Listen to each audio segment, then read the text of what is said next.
La parole est à Madame Natalia Poudzirev pour le groupe Renaissance. Merci Madame la Présidente. Ma question s'adresse au ministre de l'Europe et des Affaires étrangères. Madame la ministre, le décès d'Alexeï Navalny le 16 février dernier a provoqué une onde de choc et nous adressons nos pensées à ses proches.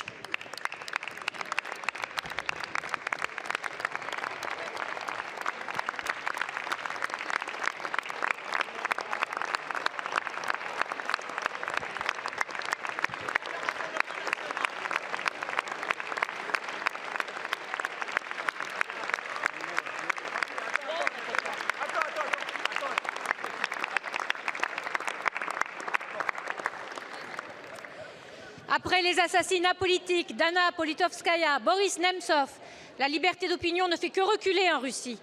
À quelques jours de l'élection présidentielle en Russie, le régime du Kremlin intensifie la répression. C'est pourquoi j'ai adressé aux députés de la Douma une lettre co-signée par une centaine de collègues que je remercie. Nous y demandons la libération de tous les prisonniers politiques. Rappelons notre attachement au principe démocratique de pluralisme et notre soutien sans faille à la souveraineté de l'Ukraine. À cet égard, l'ambiguïté du Rassemblement national ne peut plus être dissimulée. Alors que ces députés européens ont voté contre une résolution condamnant l'arrestation de Navalny, ils s'émeuvent maintenant de sa disparition et continuent à s'opposer à l'envoi d'armement à l'Ukraine. Il n'est plus possible aujourd'hui de rester aveugle face au durcissement de la posture russe, aux manœuvres de déstabilisation, tentatives d'assassinat commises en territoire européen.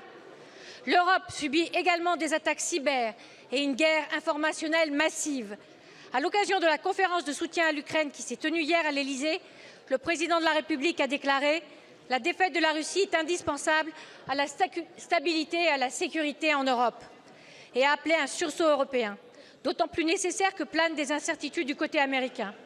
Face à la menace russe, l'Europe doit se doter d'une stratégie commune. Madame la ministre, il convient de se préparer à toute éventualité et de ne rien exclure. Pouvez-vous revenir sur les points de consensus trouvés lors de cette conférence et le renforcement des sanctions à l'encontre de la Russie? Je vous remercie, ma chère collègue. La parole est à Madame Chrysoula Zakharopoulou, secrétaire d'État chargée du développement et des partenariats internationaux. Merci Madame la Présidente, Mesdames et Messieurs les députés, Madame les députés Poudzirev, je vous prie tout d'abord d'excuser les ministres de l'Europe et des Affaires étrangères.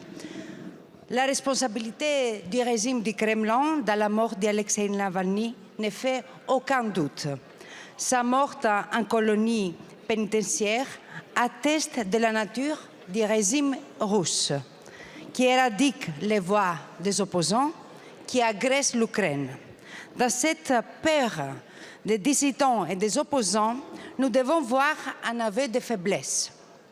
C'est aussi le signal d'une désinhibition croissante du Kremlin dont nous devons tenir compte.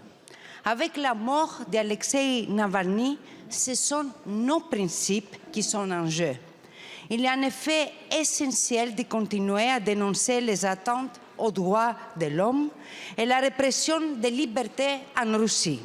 Cette politique de répression n'apporte rien de bon à la Russie. Elle fait fuir les esprits libres et créatifs qui demeuraient encore en Russie.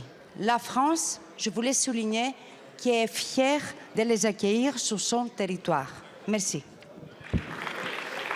Je vous remercie, Madame la Ministre. La parole est à Madame Joëlle Mélin.